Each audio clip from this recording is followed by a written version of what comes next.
For me personally, this week has been a week of opposites.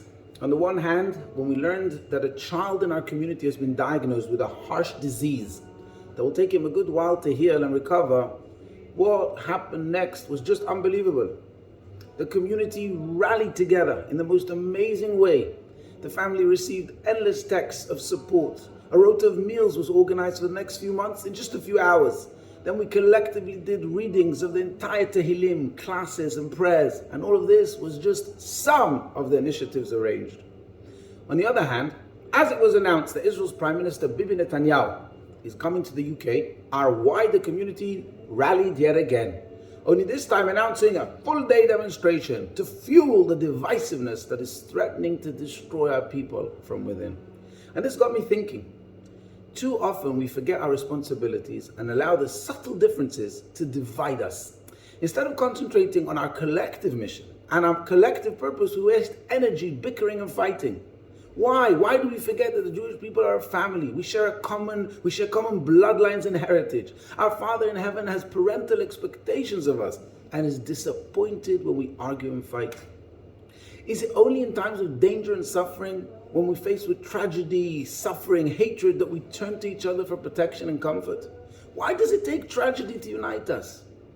Perhaps if we spent the time that we currently spend bickering on building bridges of understanding, we'd be less vulnerable to outside issues and problems in the first place. Why do we spend so much energy talking at each other rather than talking to each other? Why do we lack the maturity to learn to appreciate people for their individuality rather than be offended by our differences? By divine providence, we begin this week reading the book of Leviticus, which teaches and talks about the laws of sacrifices. I think it's a calling and a reminder that we need to sacrifice our egos and commit to maintaining love and harmony under all circumstances and in the face of any provocation. Now you may think, okay, I get the point. I will strive for peace and unity. What difference will it make if so many of our other brothers and sisters out there are still arguing and fighting?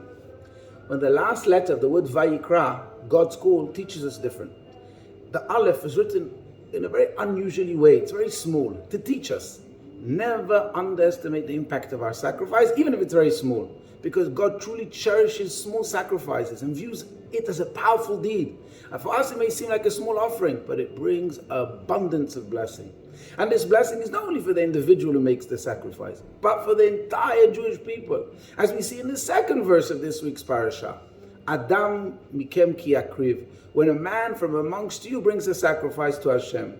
The text in Hebrew switches from singular form to plural, and the commentaries explain that the Torah is relating a very powerful message about our deeds. Because when we offer a sacrifice, even a small one, and even as an individual, we achieve merit for the entire Jewish people. Wishing you Shabbat Shalom.